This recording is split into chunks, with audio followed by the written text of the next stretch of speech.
Hey, let's Hola, get hola. this a little bit closer. All How's it right. been, man? Happy to see you here. I'm For here in LA. for those who don't know, we spent 3 days at the conference, music production conference, hanging out, and it was great. Yeah, I'm touching Eric for real For right now. Like real, in Los whoever's Angeles. Roy whoever, is in LA. it's for real. There's no Zoom here, no screens. Oh, We are out here, live action here. live action, live and alive, man. So how have you been? Busy. Okay. Working on several projects. Happy to hang out with friends. This week has been amazing. Yeah. Healthy. No- Despite the many sweets that I've been eating these days and all the tacos and Oh yeah. the free drinks.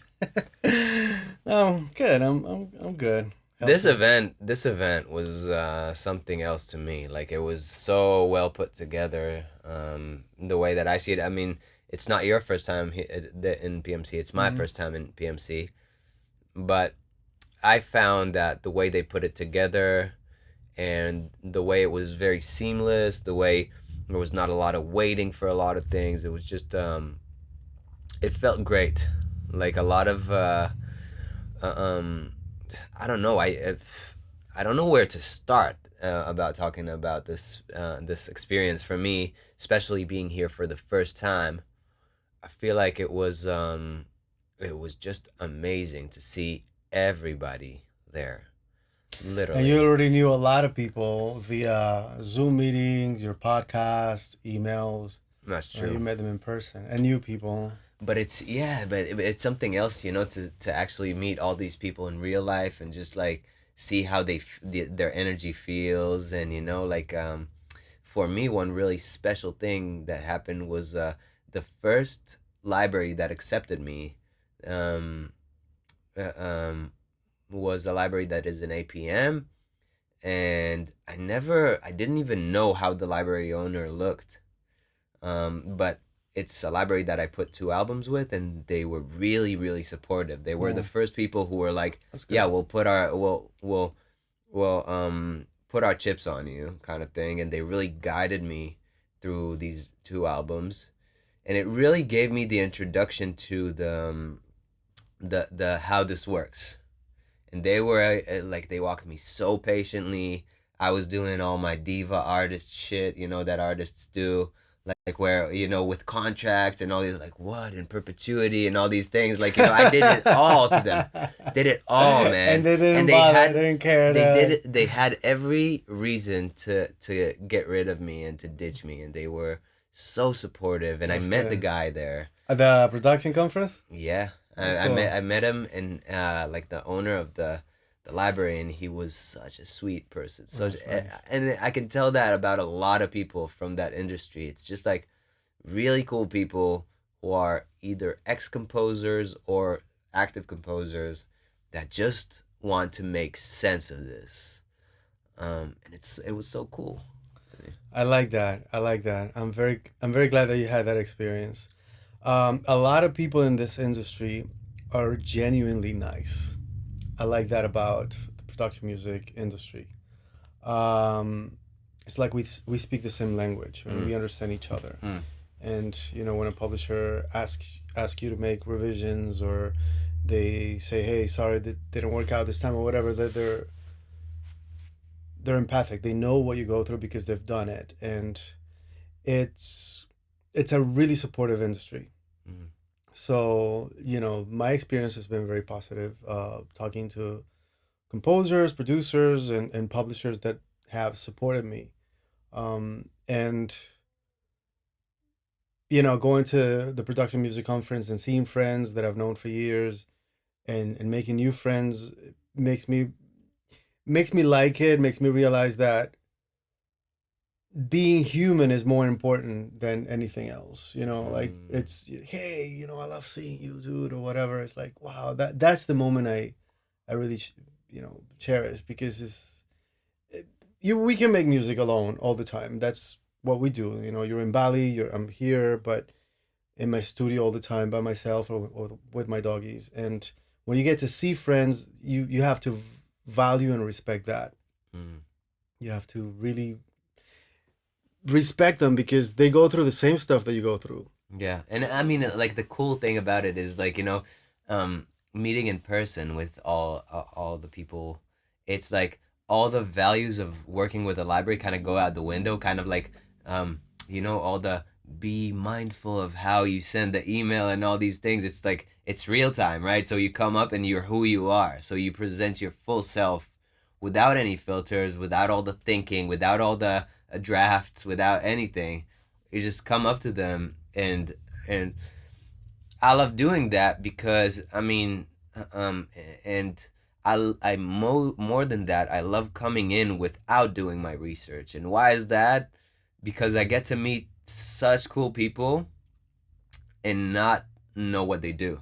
Mm. So they can be the VP of APM, which VP of Creative. You met them, yeah. Yeah, I yesterday I had her on and I interviewed her. Oh, But really? yeah. But just like having so many people, I don't know what they do. Um, and then just talk to them about dogs. Dogs.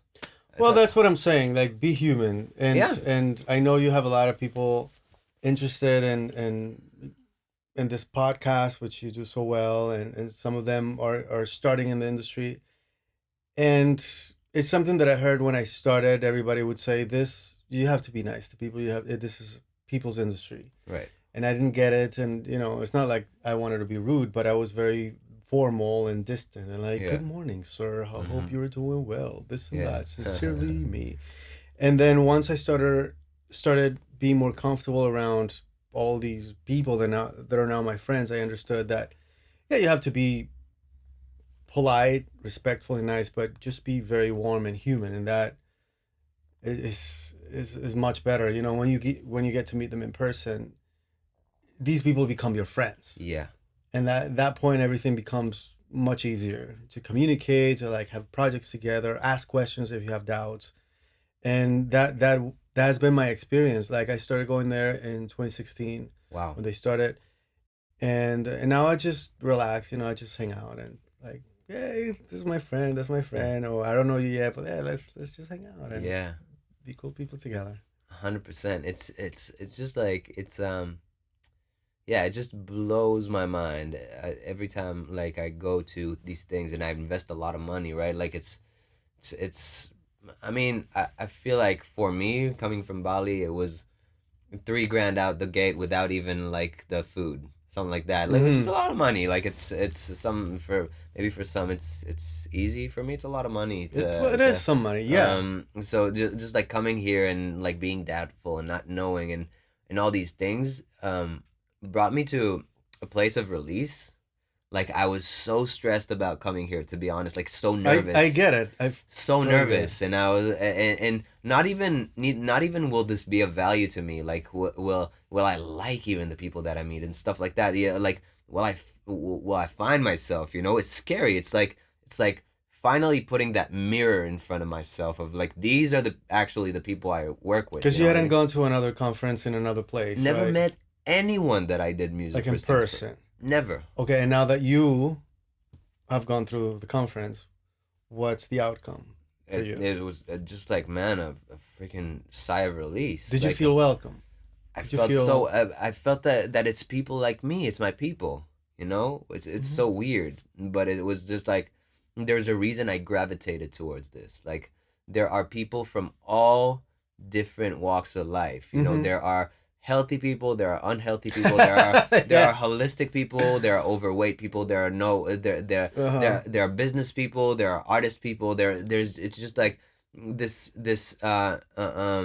just like melting pot, Mhm. this thing of a lot of people that are just it's like an ecosystem. That's true. Yeah. So like and you can go to a thing like that and decide actually consciously who you want to work with, because if like if you meet somebody, you can send emails and nothing will come across, but then Mm. like you meet them and something is off, you're like, okay, like versus somebody you had the best interaction with and they're getting you placements already. It's like, what is it's a no-brainer to me with who I'm gonna work. You know what I mean?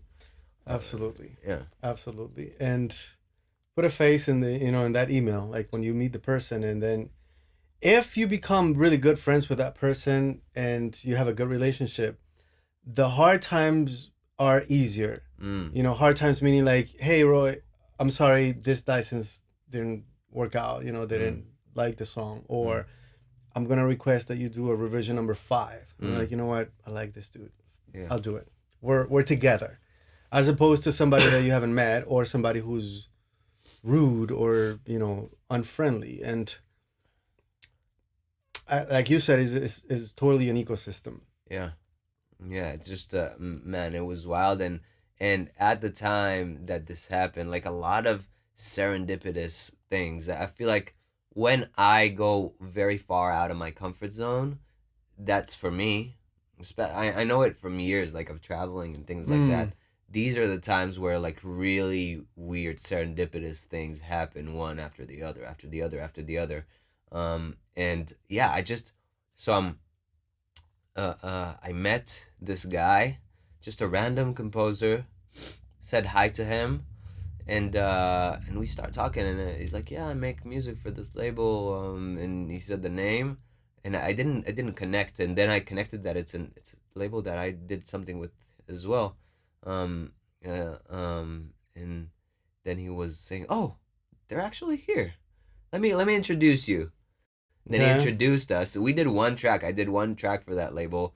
Then we connected a name to a face, and then we started talking just like about anything and everything. Next thing is like they want me to do another album from like I had one track, mind you. Like they're like, we want you to do an album.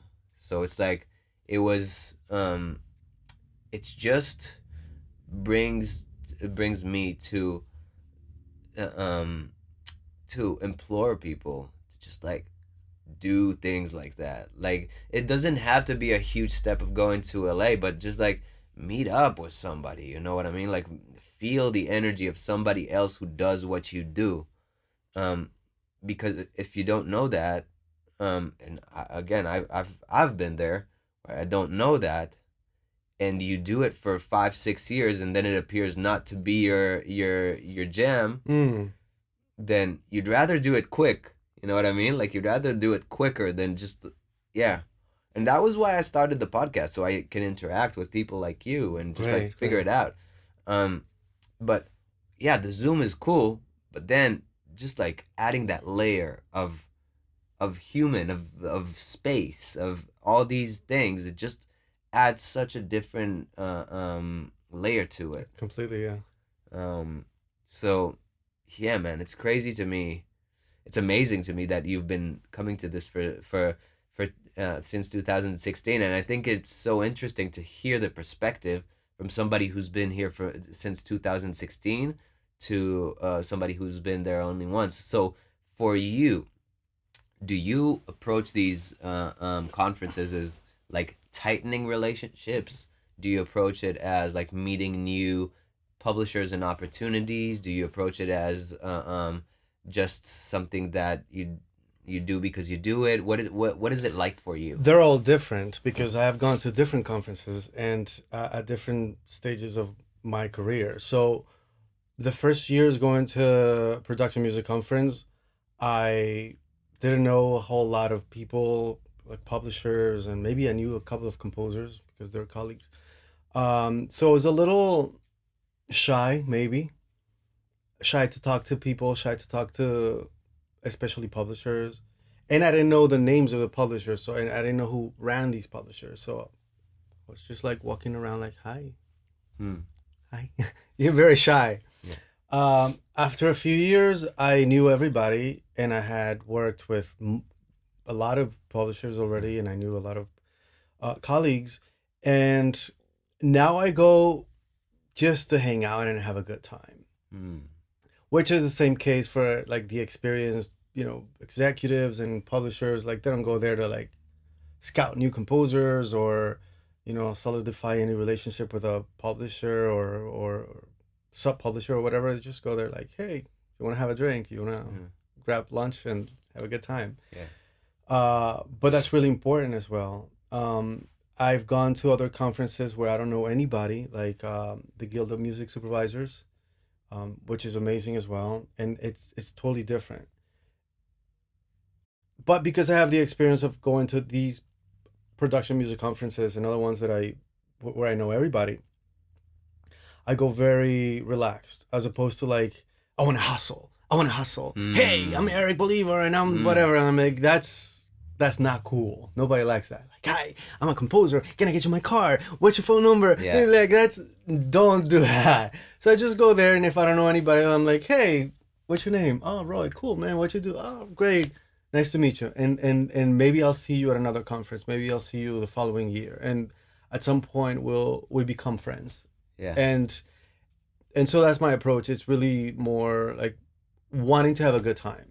Mm. I want to learn a lot, but I think the most important element is having a good time, because if you're having a good time, people will feel very comfortable around you. And you know, of course, you have to be polite, you have to be nice and respectful, but not with the mentality of like I want to like connect with people on a business Yeah. level and Yeah. you know hustle.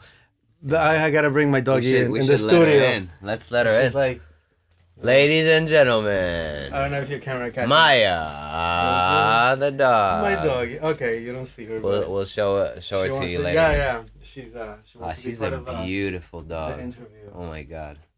Oh, she wants to go up. Nah, not Okay, today. Mama. You can come if she wants. Do you want to come up? All right, we have Come a up. pet. There you go. You want to Podcast lay? past Maya. There you go. Oh my There God! Big interruption. Big interruption from this beautiful puppy. Oh, she's the star of the show now. Yeah, she is. Do you want to lay down? What do you want to do? What do you want to do? How do you want to go about this?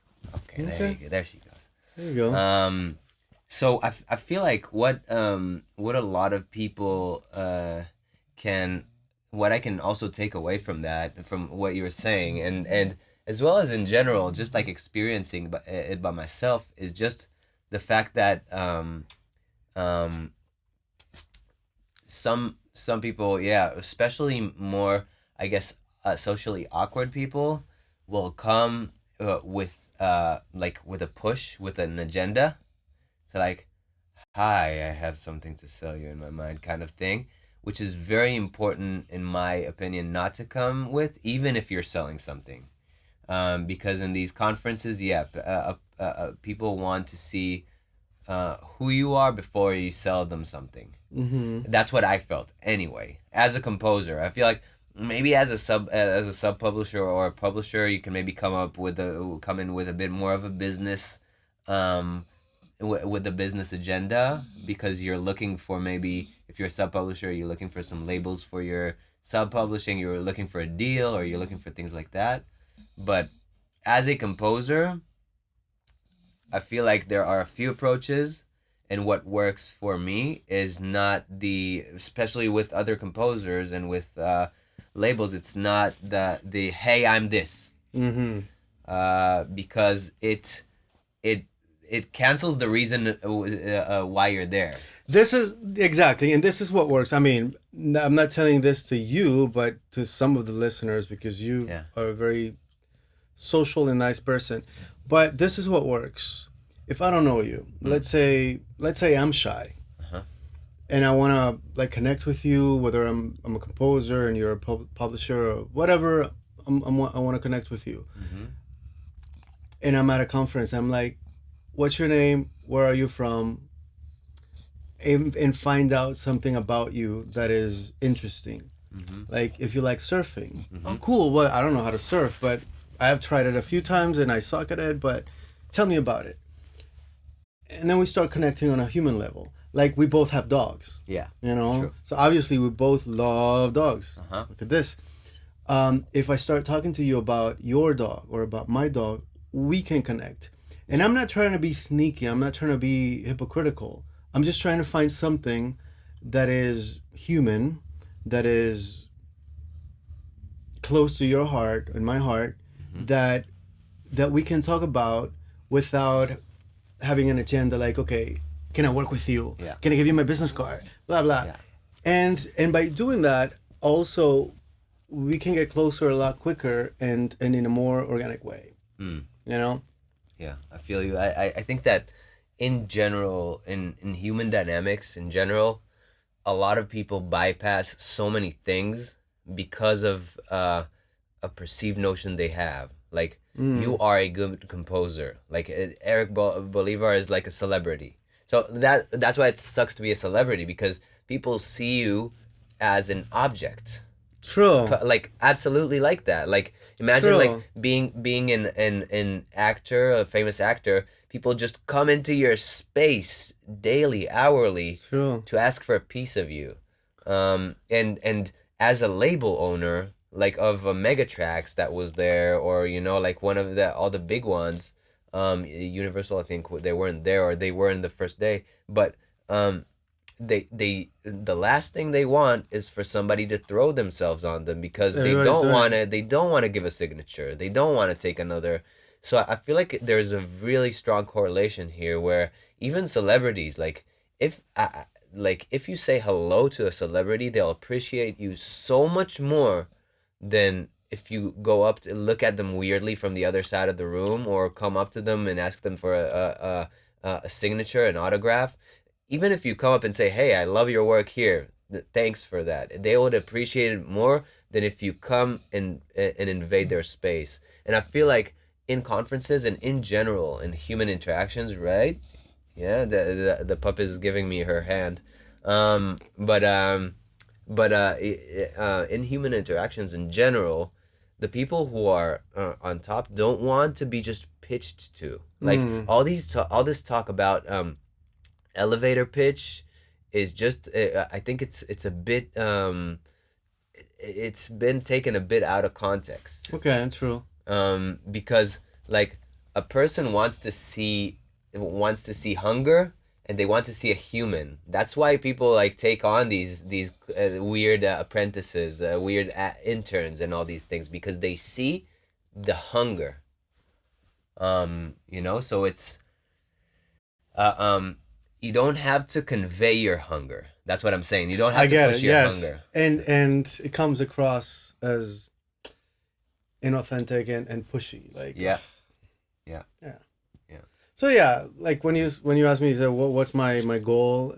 To have a good time, and I really had a good time. yeah, Just, hey, I know this guy. What's up, guy? How's it going? Hey, I know this lady. Whatever. And like, yeah, oh, I know about your work. If I don't yeah, know the person, yeah, okay, you're gonna have to behave. And then just have a good time, and I want to be people's friends and mm, wish them the best. If I don't work with them, or I don't care to work with them because it's not my style or whatever, I still want to be their friends and want them to do well. yeah, So yeah, 100%. And so for you, like, let's say from this these 3 days. go. That's great. Yeah, she's down. The eagle is down. Um, and she wants to get out. Come on, girl. Um, so from your perspective, what did you have a certain expectation coming into this, or how what's it like for you? Because it's not a cheap thing, right? Like, it Mm, does cost a few hundred mm-hmm. bucks, and it's commute, and it's commitment of time. Like, before you come to these I guess, yeah, before you come to these conferences, what mindset do you get yourself into? I Because a lot of your listeners are composers, they all know of the term slow burn, Hmm. a musical slow Yeah. burn. I realized after a few years that relationships in any industry is is kind of like a slow burn. Mm. I haven't become close friends to somebody just by going to a conference one day. Mm. And the greatest opportunities that I have gotten as a composer have been through friends, real friends.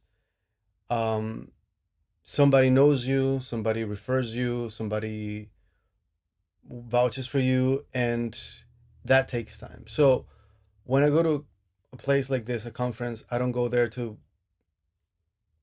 come out like, okay, this conference ended on Thursday. By Monday, I already have these many things happening Mm. because of the conference.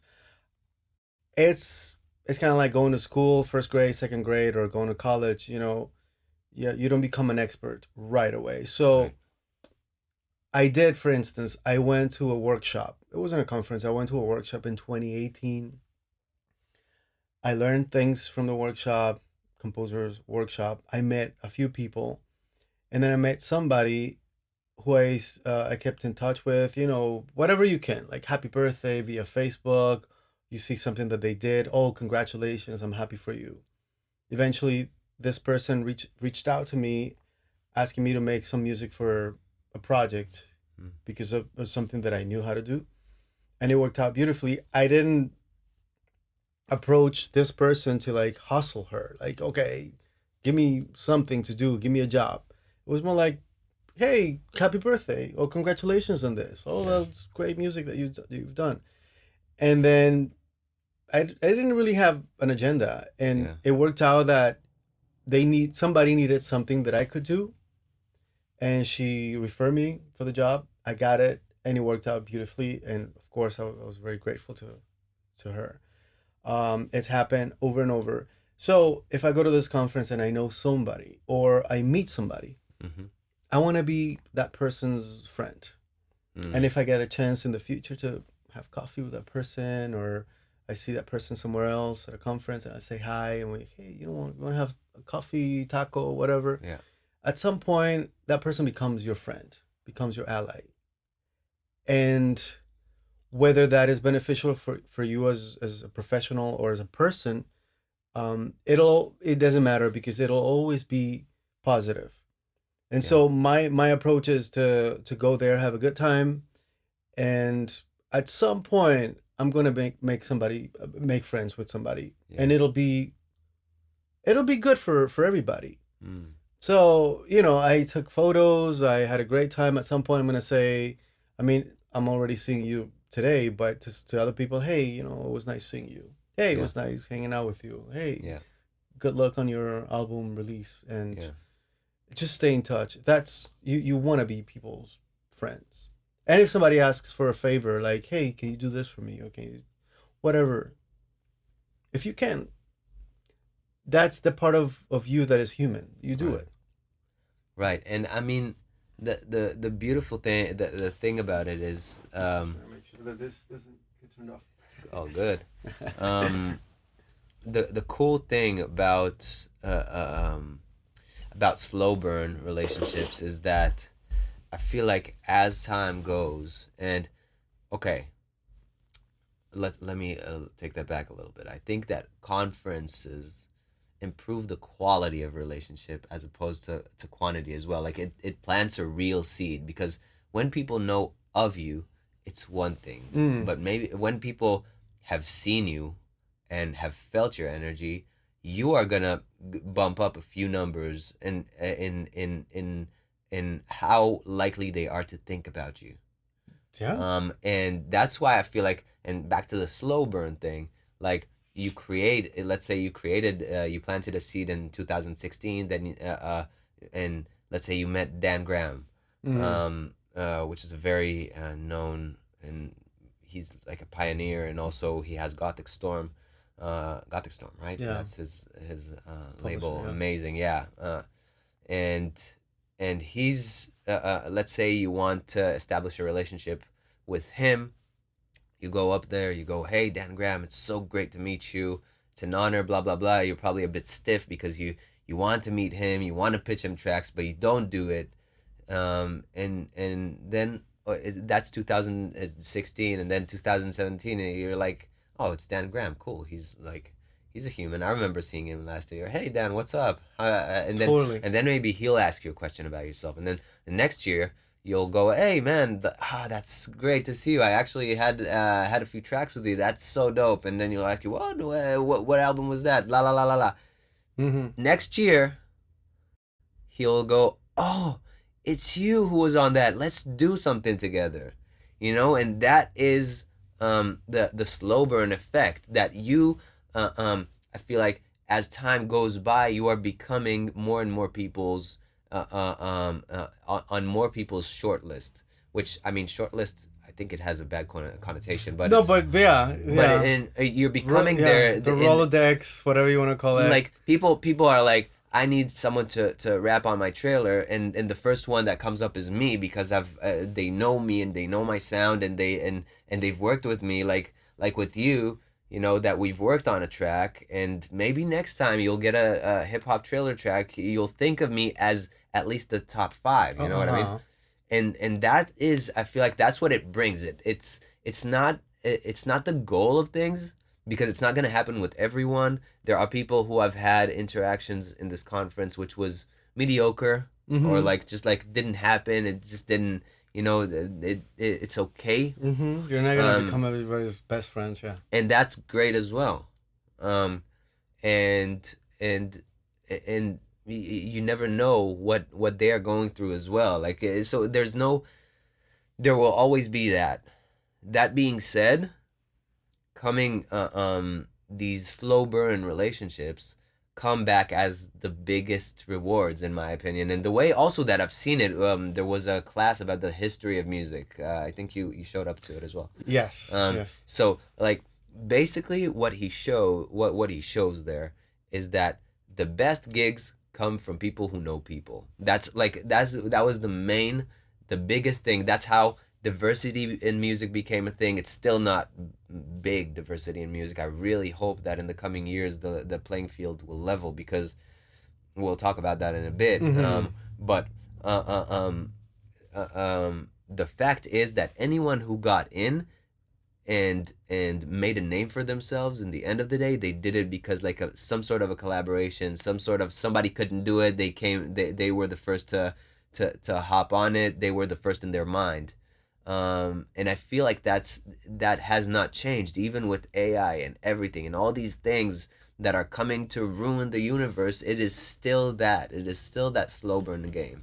Yeah, it's the slow burn is such a painful thing to realize for anyone, for me. Like when you ask me like slow burn, that's pretty much how it's been for me. I haven't had, maybe there are other people that are, you know, touched by an angel and within, I mean, a year they're seeing all kinds of success. Honestly, I haven't experienced that. Yeah. I've experienced a little bit of an opportunity and a little bit of a setback. Another opportunity, a setback. Somebody who opens the doors for me and I'm like, great, thank you. And then somebody who says, no, not here. And then I realize that everything takes so much time. Yeah. And you also have to be resilient, and you have to keep going and never give up. But yeah, the human element, which is the center of this topic conversation, is that it has happened in my case because I knew somebody's friend. So when you say that, oh, you got to know somebody, that doesn't sound as elegant and as pretty as realizing that it's not just knowing somebody. It's like you have to be somebody's friend. And that is the difference, because I know you, but if I don't like you, I'm not going to refer you, but you're my friend. So like this dude, Yeah. is very different. Yeah. Very different. Because yeah, that's a great thing. That's a great analogy. I love it, and it's because like when somebody recommends, there's recommending and there's recommending, right? Like it's like, oh, I know this guy, like I know a dude who does it, and there's like, oh, Roy, he's your guy, like, you have to go and with these him. Yeah. these two different, of course they're significant because I've over exaggerated it, but it could be really subtle, where, you know, if it's somebody who's more subtle in their language, they can go, oh, Roy's great. You should actually, you can count on him. He'll give you what you need. Or Eric Eric will deliver in a day. You know, like people are, every time somebody recommends you as a composer, they are putting their name on the line. Yeah. And to put a person's name on the line, they have to have some sort of an understanding why they're putting their name on the line. And if it's somebody they like, and something a cool point is coming, and if it's somebody who they love and they want to maintain a relationship with, regardless of who they are pitching him to, they will pitch him to. They will pitch him even if it's a risk. You know, I will pitch Eric instead of 10 other composers that are in my circle, because I know Eric. And I would rather sometimes risk my name a little bit in order to maintain that relationship, because sometimes this is what matters, and it's a weird thing to say, right? Because it's like business, friendship, and all these things that come in, that kind of blend in this together. But in the end of the day, it's a really clear question: where does everybody win? And yeah, not how one side wins. You know, I don't know if this makes sense, but It it's like, makes total sense. yeah. Yeah. But yeah, there are a few ways that people go about recommending people, and I noticed that if it's somebody they know, they're like, "Oh, I got you." It's like there's that No one there's that trust. there's Yeah. that there's this, "Oh man, you don't even know what you just asked for me. I got the guy for you," you know, Mm. and I would love to be that guy in people's who people talk like that about, and I feel like it's kind of a cliche question, like, how do you want people to talk about you when you're dead, right? It's a super it's a super cliche question, right? But it's a super Yeah. cliche question, Yeah. but it's actually cool True. to think about. Like, if you see a situation, you see somebody struggling, and you ask yourself, well, how do I want people to remember me when I die? And then you'll probably be more kind to that person. You know, you'll probably show up in a bit more of a mindful way. Mm. And I think it's one of these things where, like, you go on step by step, little steps, little steps, little step, and you establish like an identity that you would love people to vouch for you like that. You would like to have people think about you like that. Like, you want them to have a smile when they think about you, not like, oh, that asshole, you know? Well, yeah, But and that'll that happen is, sometime. Yeah, of yeah. course, and I've worked. The dog is struggling right I've here. worked with. I'm gonna open the door for the doggy. Yeah, I've worked with people who are very talented, and who at some point were rude, yeah. to the team, and in the future, no matter how talented and how amazing that person is as a musician, composer, mixing engineer, whatever they do, you will not work with them again. If you're in the position to like refer to somebody or hire somebody, you don't do that. Mm. Why? Because they were rude to somebody that you cared about, or they were rude to you. I don't care if somebody's rude to me, by the way. I care if somebody's rude to one of my friends. Mm. Because I can deal, like, okay, fine, we're working. But if I bring a friend or somebody I know and they're rude to you, I'm like, ooh, blacklisted. Mm. But if they're kind to you, I'm like, oh, good. That's what you should do. Yeah. And I feel like, I mean, I don't think anybody wants to be remembered as somebody who was rude. You know what I mean? Like, so that's... Some people like to be antagonistic. Some people want to be like, yeah. Okay, let me rewind that. I feel like people like to be remembered as decisive and as aggressive sometimes, but they don't want to be people to talk about them as rude or bitter people, right? Like, there's nobody who you'll tell, hey, you're a bitter person, and they'll go like, oh, that's true, you know, like with a pride, with a like, oh, that's true, cool, yeah, caught you, man, thanks so much, I love you too. I don't think anybody, unless like you are being pissed off and you're like, you're so rude, and but if you're coming to a person like from a grounded place and you're saying, hey, you are a really, really rude person, and nobody like, and I know a lot of people likes you, people are not gonna take this really like the best way. So I feel like this goes to whoever listens, and it's like, if you like being able to really be sincere with yourself and saying, am I being a bit of a bitch here? Like because it happens to me. Like I'm telling you, We're all little bitches. I'm telling you, like I will have Tom one day, like the guy that from the guy from Bibliotech. He's kind of like I feel like he's more of an in the trenches. He doesn't put his face a lot out there, but I want to talk to him about how he dealt with me being a little bitch because I was a little bitch. I'm telling you, I wouldn't be able to deal with myself. I was such a. I think the Maybe he's reason patient. I think that he's very patient. Okay. That's first of all. But I think I was politely being a bitch. Okay. So like not I wasn't like cursing and sending like emails that even when I was a bit angry because even when I was a bit charged, I would always send respectful emails, but they would be a bit passive aggressive. Like reading them back, I can feel that they have a bit of bitterness in them. But the person was so grounded, and I really would love to have him on one day and ask him like how'd you deal with me? I don't know if he'll work with me again after these two albums, but you know what? Like he was such a G. He was so Well, patient. then great. And I'm pretty sure that you've grown and you are probably a different person now. 100%. Okay.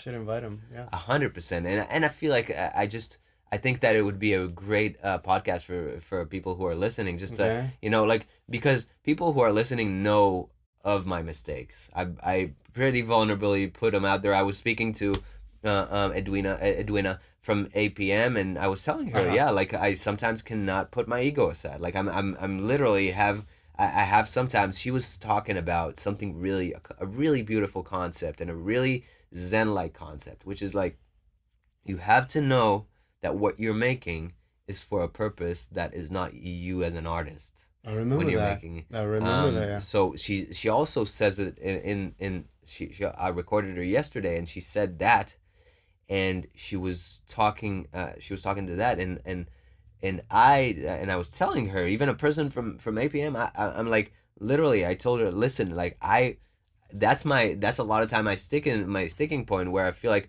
some of my tracks are just like, let me express myself, let me be this diva, let me be this like let me be this, let me be someone, let me shine kind of thing, where it's like cool, but it's gonna collect dust if it's a lot of times if it's made for just for the artist, you know what I mean.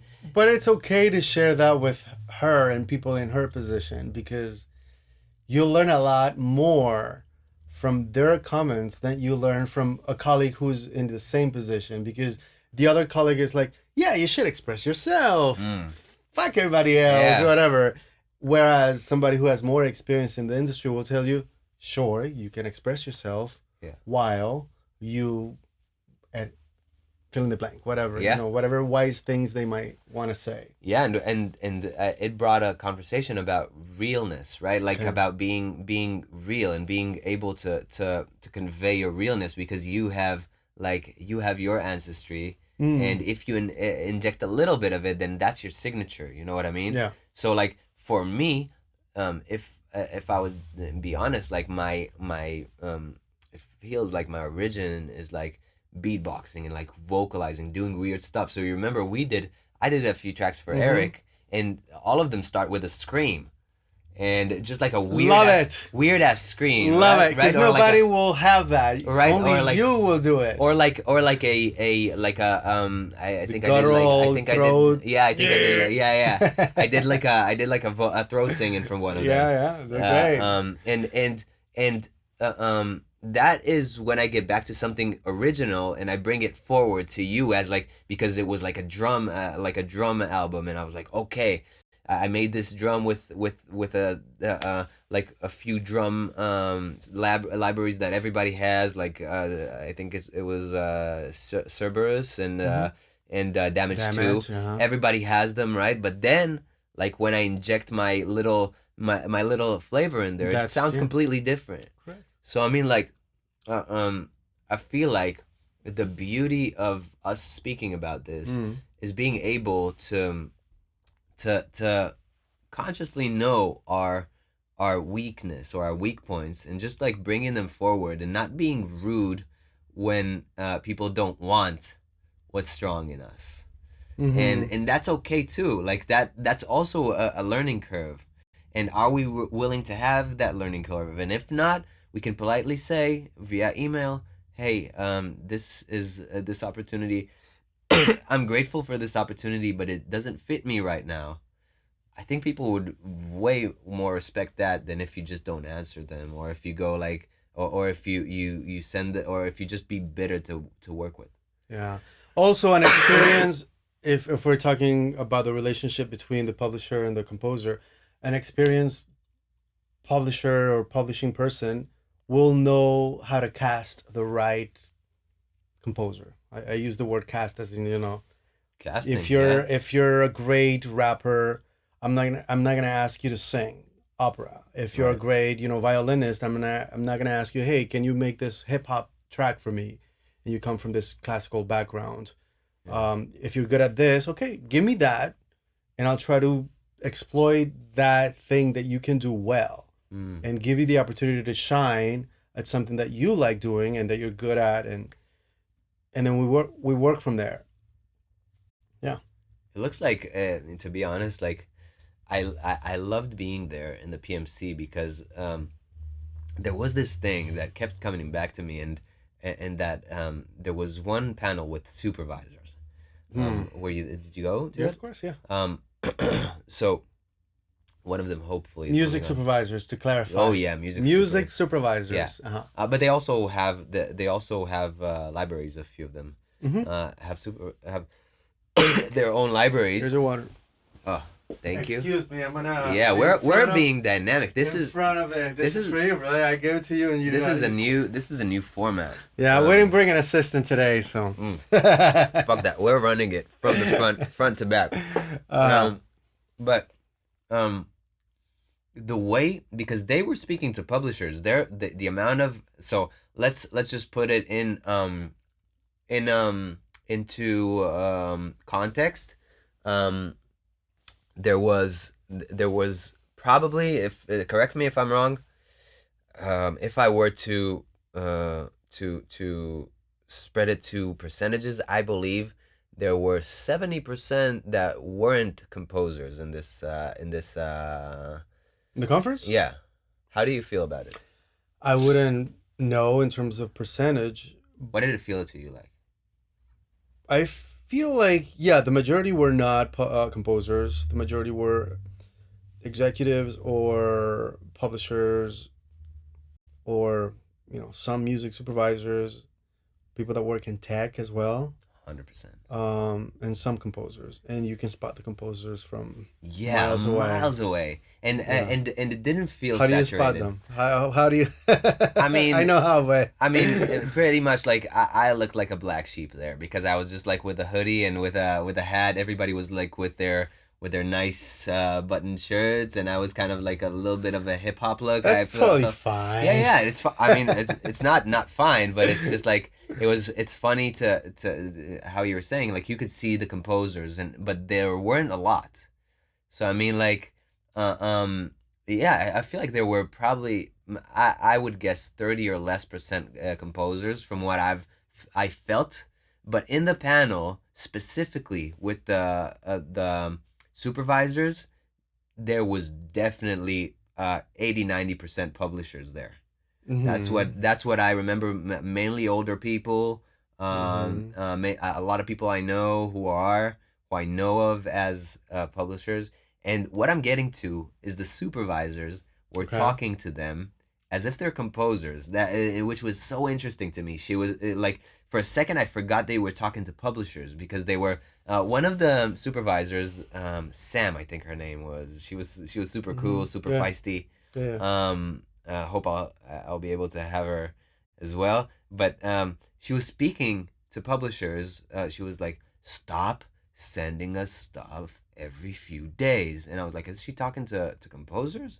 And then she's like, "Publishers, stop!" She literally said, when, Yes. and she was speaking to, and that just reminded me of what publishers are, and it, yeah, I know exactly who is she addressing that to. yeah, She's addressing that to the hungry publishers that are not established yet. because the ones that are established understand that respect and that distance in a sense that they don't want to bother the music supervisor every week.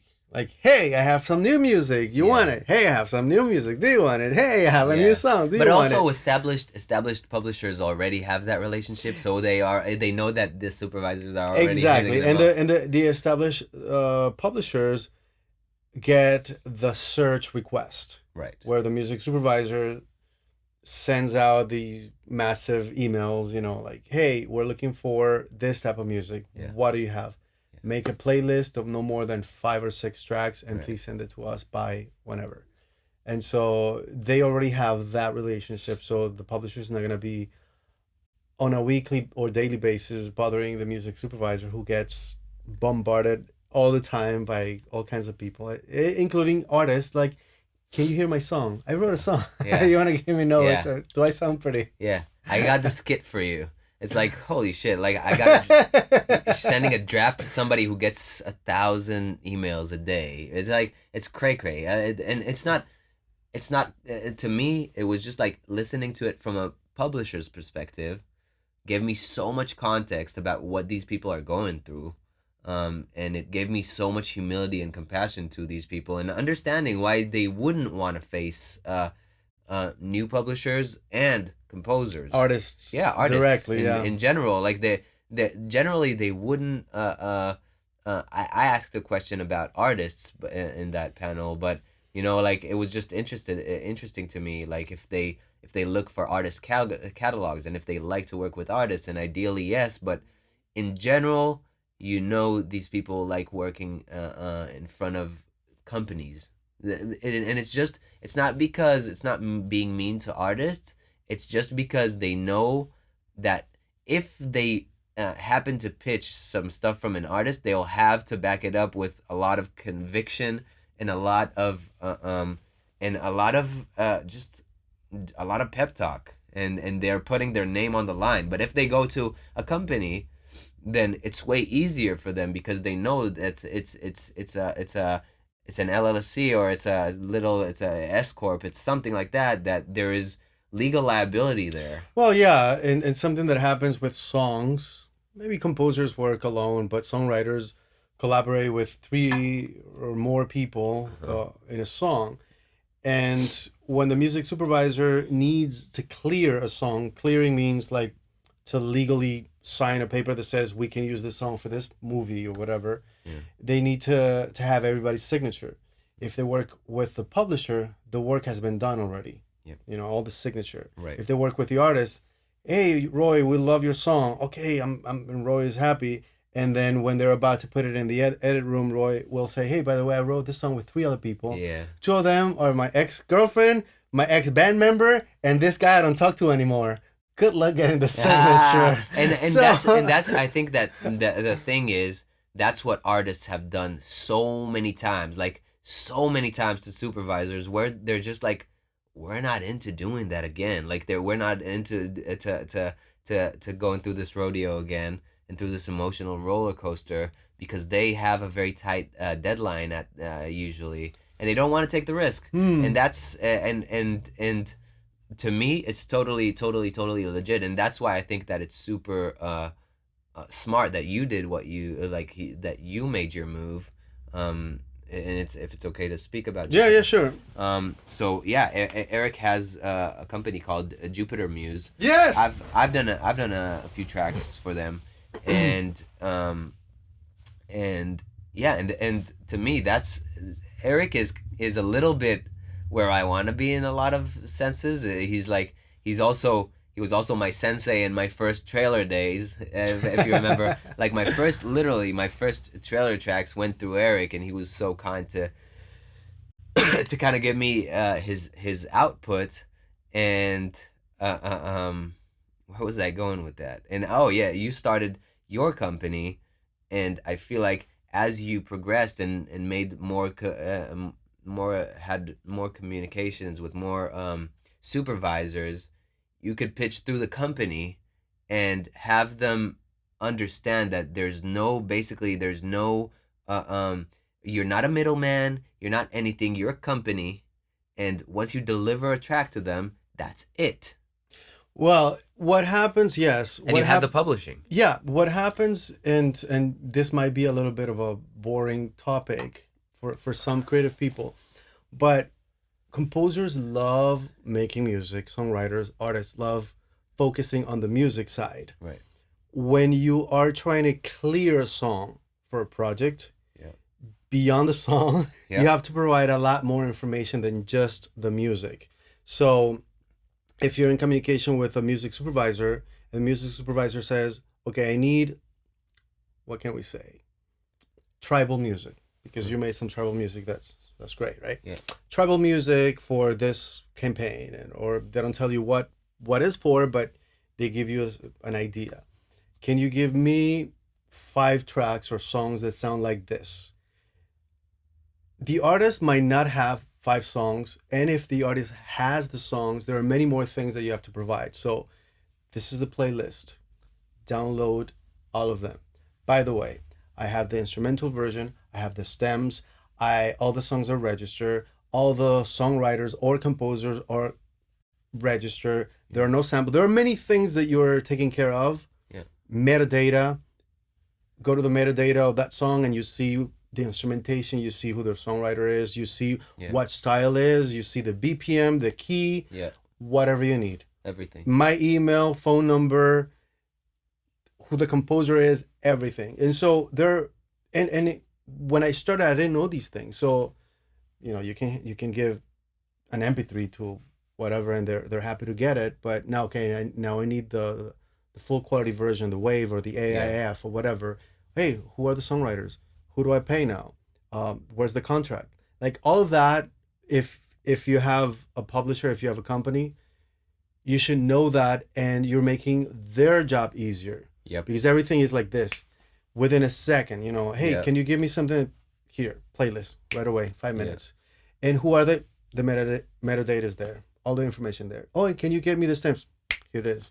Yeah. And so, and that's a lot of what publishers do. Like that's they a lot of their thing is that they know the jargon, they know the language, they know how to make it easiest for a company to license your music. When a composer goes, hey, here's a draft that I wrote, it's like, you didn't even finish the song. How would that person expect? And you're, again, a supervisor is a person with a tight deadline. He's like, oh, let me finish the track with him. Are you kidding me? Like it's not ever gonna happen. Like I hope I'm hitting this right, but it's never gonna happen. Where a supervisor would be like, let me develop this artist 1 second. They don't do that. Yeah. They don't have the time. They don't. They don't have the time. And the publisher, like the people that you worked with, if they understand your position as an artist, they will work with you slowly to develop you because they see something in you. Yeah. Yep. And like they don't mind. Like, fine, it'll take me some time to work with Roy or with Charlie or Sophie or whatever, because I know they have something interesting and they have potential. Yeah.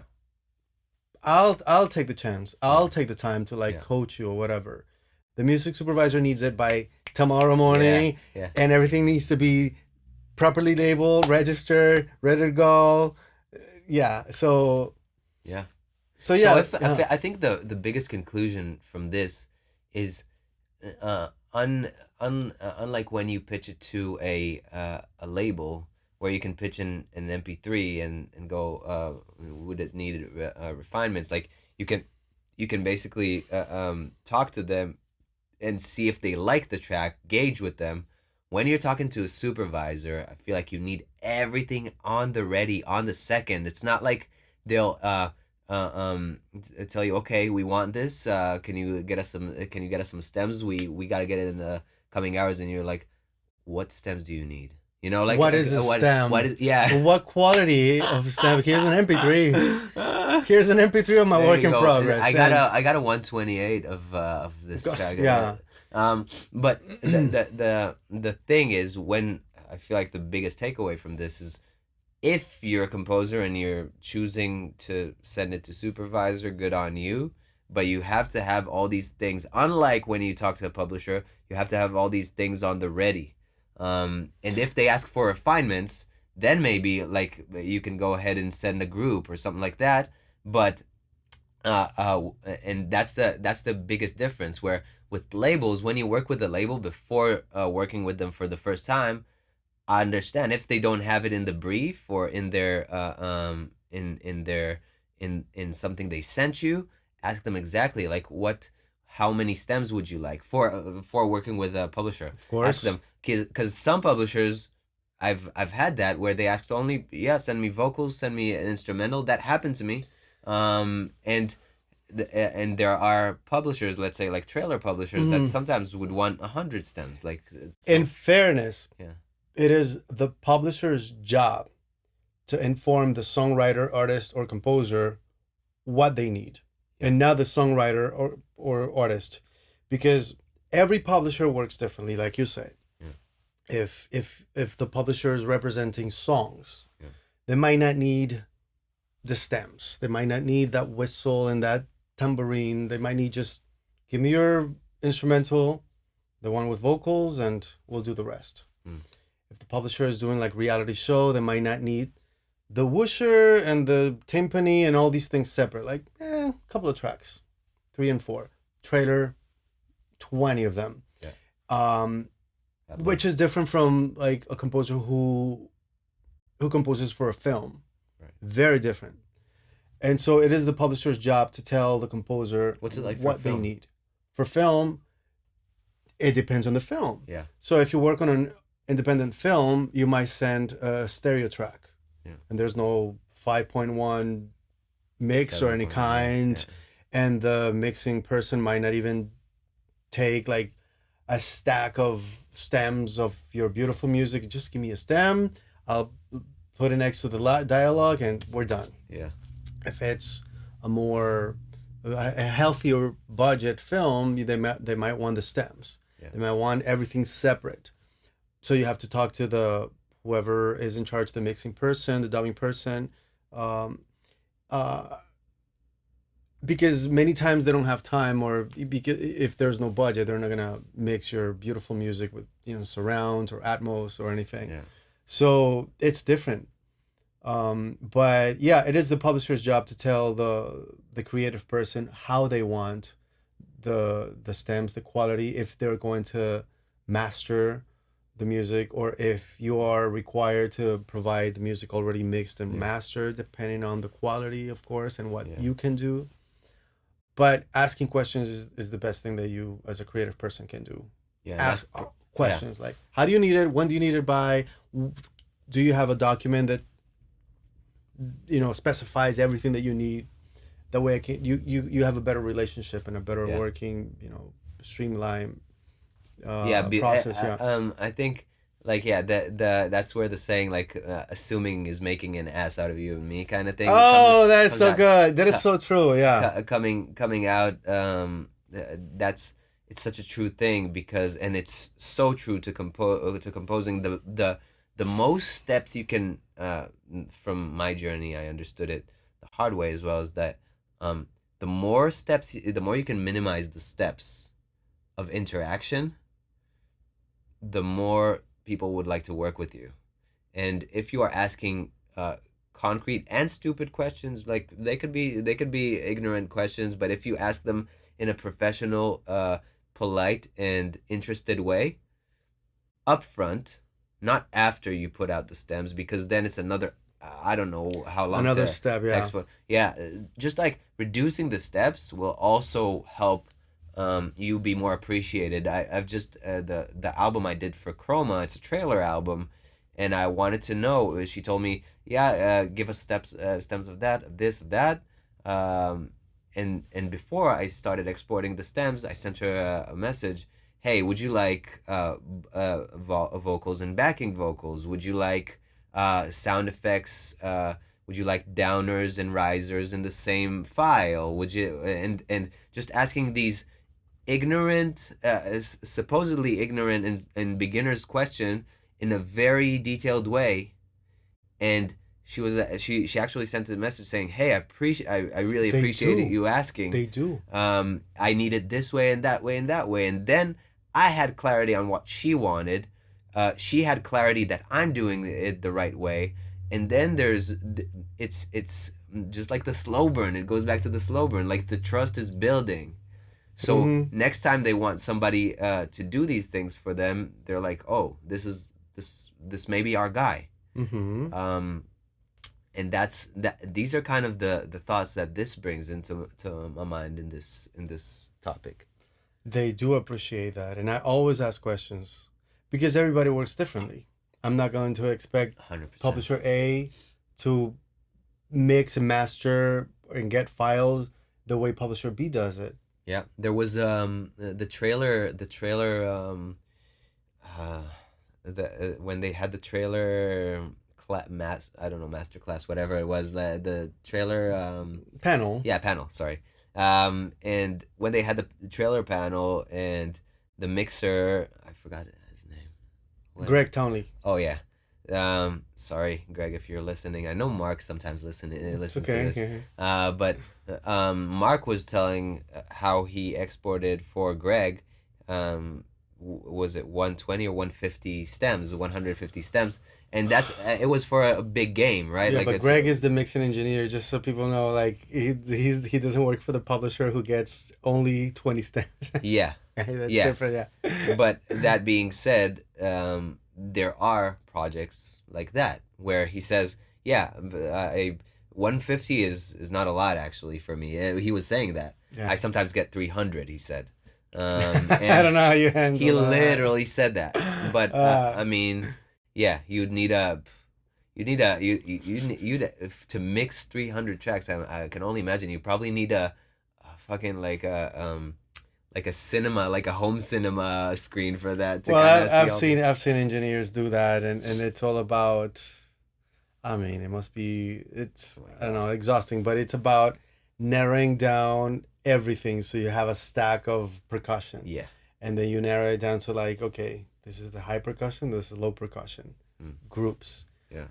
strings, stack of strings. Okay, you Yeah. narrow it down to short and long or whatever, and then eventually you have 20.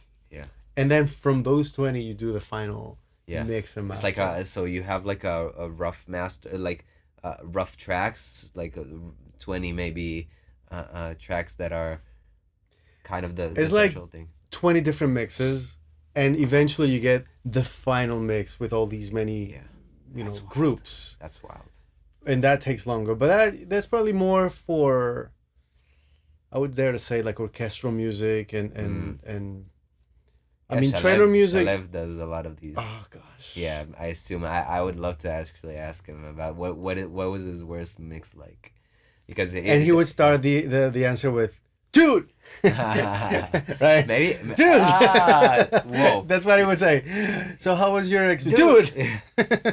Let me Yo, tell you. maybe I'll, because I was thinking of maybe seeing him today, so maybe I'll have him on the podcast. Dude, another time. okay. Remember that. Hi, Shalev.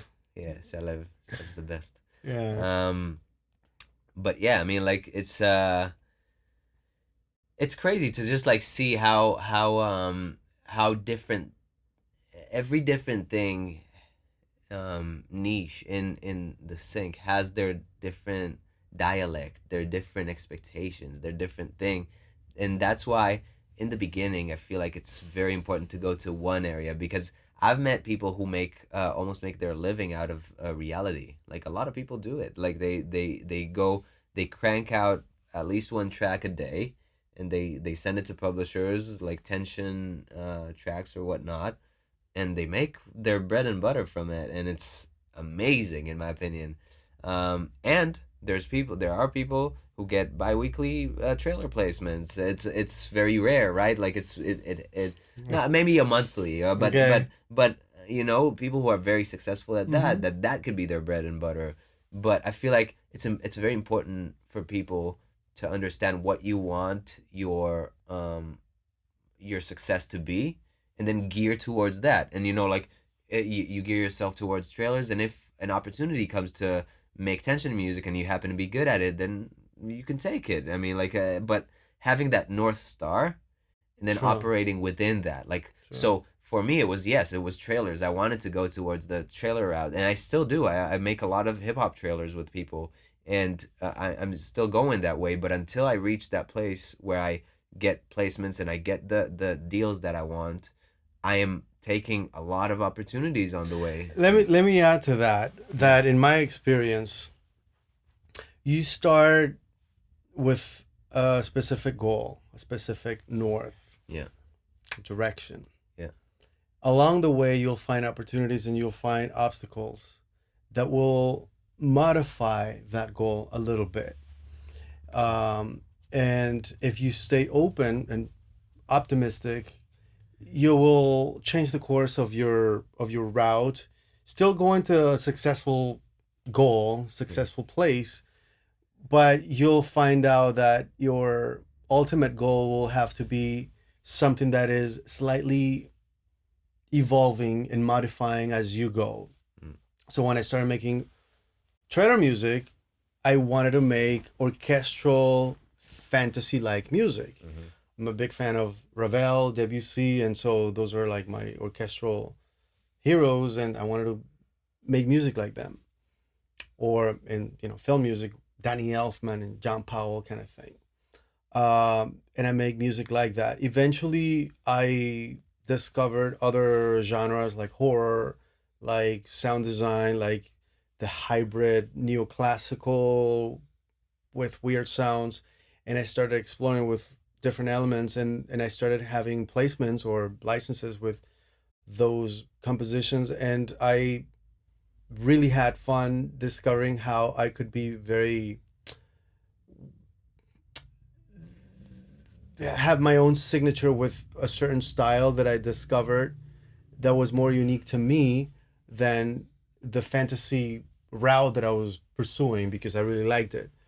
And so I'm saying that because you might have this specific goal of being the trailer guy and having, I don't know, making hip hop music.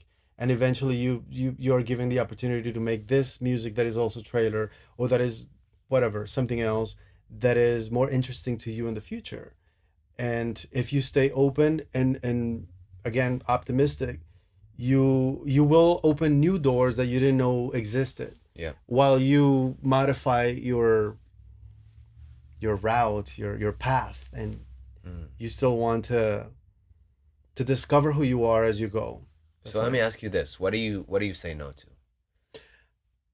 Today I say no to certain things, but before I say yes to almost everything. Mm. So today, on a human level, I say no to people I don't like. Mm. Okay, I've made music for certain companies that, although the companies are successful, maybe the person that I'm in communication with is not very supportive, or is rude, or we don't get a good rapport. And so I work with those people a little bit, and then I say no, or I say I'm sorry, I'm busy, and I keep moving. Mm. I say no to projects that don't allow me to grow artistically. Mm. If it's something that I've already done 100 times, and it's easy for me, for my brain, and creatively it's just the same thing over and over, and I know it's easy and it's doable, but it doesn't challenge me, I say no. Mm. Because I don't want to feel comfortable. I don't want to feel like every time I sit in front of the computer to make music, I'm like, I know how to do it in my Mm. sleep. Mm. That's a dangerous place to be in, Yeah. where you're just like comfortable. You don't give a shit, Like Mm. I say no to something that I've done already like 100 times, Okay. and if I know that it's just gonna be comfortable, I will perhaps take fewer of those opportunities and take the opportunities that will challenge me creatively, musically, professionally. I actually get a kick out of working on something that leaves me exhausted at the end of the day. That leaves me like, gosh, that was hard. That was really hard. Because I know when it's hard, I'm putting my brain to work, and I'm not making it easy, and I'm doing research, musical research, or sound design research, or mixing, mastering, whatever it is that I have to do. Yeah, I think it comes down to, does this leave me better than when I started? Yeah. And it's huge. It's huge. And when you're saying that, I had a bit of a bitter experience where an ad company asked me to do a song um, for. They asked me to, by the way, tell me whenever Okay. we need to head. Okay. Um, um, there was an ad company that asked me to do a very left field thing, like very unlike me, but I did an orchestral piece for them and they really liked it a few months ago. So they were like, we want something like this, but this. So yeah, they wanted a certain genre. And I'm pretty signed secrecy with them, so I can't tell exactly what it was, but it was very weird. So I did it for them, and they paid me the demo fee, and it didn't get accepted. But it was 3 days of my life where I Mm-hmm. was just like obsessively making this Okay. track, um, and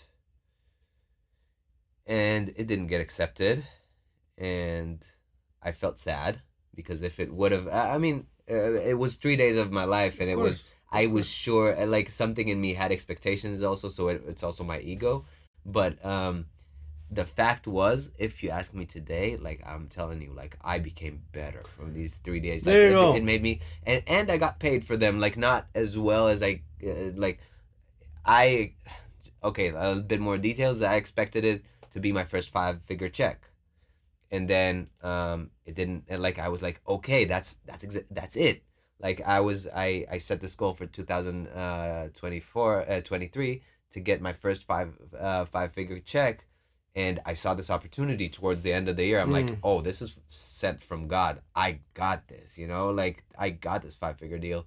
And then I was so close to getting it. I was like, nah. Like I was so close. And they also, like, it felt like the person I was in contact with, they were we were in contact back and forth, and they were like, oh, I love this, I love that, la la la la la. So let So me ask you a question. yeah, How was it beneficial for you to have made that music? 100%. Why? And that's exactly to what you were speaking to. There was 100% growth. Like there was research. Well, exactly. And yeah, we have to wrap it up soon. Yeah. But um, when I got rejected many Many, many, times, many, many, many, many, many, many, many, um, many, many, many. I um, I didn't feel good. We all have egos. We all want to feel appreciated, and we want to feel that we're doing something that is being valued. Yeah. But they were so instrumental. I'm using that word on purpose Mm. uh, to my growth, Yeah. because then I realized, oh, I have to learn some stuff. Yeah. Oh, I have to be a better this and a better that, and I am not as good as I thought I was. So those rejections help me grow. Yeah. They helped me grow because, oh gosh, I need to improve in this thing, Yeah. and that's why I say, what was your question, like what kind of What do you? projects do you Yeah. turn down or Yeah. something like that? Like, well, if it's something that is so easy and comfortable that I can do in my sleep, okay. If it pays, fine. But if it doesn't really challenge me, I don't want to do the same thing for the rest of my life Right. and feel comfortable like pressing a button like there it is. Yeah. Because I want to grow, and Yeah. as an artist, as a musician, as a composer, you always want to learn. Casal, the cellist player, what was his name? Casal was his last name. He was like 80 years old, and he would start the day practicing scales. And somebody asked him, Maestro, you still practicing your scales? Like you're still like doing your ABCs? And I think it was 80 years old. It was like concert cellist. He said, well, every day I see progress. That's amazing. So I hope I hope when I'm 80 years old, I'm not complacent and just saying like, hey, I figured it all out and I'm comfortable and Yeah. I don't need to learn a new thing. Music gives you that opportunity because you can play the piano and you can play wonderfully, and there's a level that you haven't reached yet, and you can compose and you can be amazing or whatever, and there's a level that you haven't reached yet, or there's a new style that you haven't mastered yet. Mm. And I want to suck at a lot of things because I can improve. I don't want to be the best at something. I want to be obviously I want to be a good composer and a good producer, but I want to tackle projects that challenge me and that make me feel like I suck. Because then I would know, like, first of all, you check your ego, like, I'm the best, whatever. Like, okay, I need to improve. I need to be better. I need to learn. I need to do research. And as you grow and you reach that goal, then you tackle something new that challenges you, that make you feel like you're not good enough, that you suck. Yeah. And then, okay, well, I got to improve some more. And that makes me feel like I'm growing every time that I do something different. So that's good. That's great, man. Because we need to wrap up, I want to ask you the last question. It's supposed to be the first question, but fuck it. I think I'm just embracing the fact that I'm gonna ask it lastly. But what are you grateful for? Oh wow, what a great question. I'm grateful for the friends that I have made. I'm grateful for the people that I can help and people that can help me. Obviously, I can say a lot of things about placements or whatever, but on a human level, I'm great, especially now that I went, to this conference and I saw so many friends. I'm grateful to do something that I love and to share it with people that I really, really care for. Like you and I can talk about these things forever, and we're genuine and we are, passionate about it. I'm grateful for that. There are people that don't find their passion, that don't find what they really love. Like, I do this for sure, whatever. But the fact that we do something that we really, really love is amazing, and I'm grateful for that. Fuck yeah, man. Thanks for coming on. Thanks for coming to Los Angeles so we can meet up in person. Now I need to go to Bali and surf it. It's a wrap.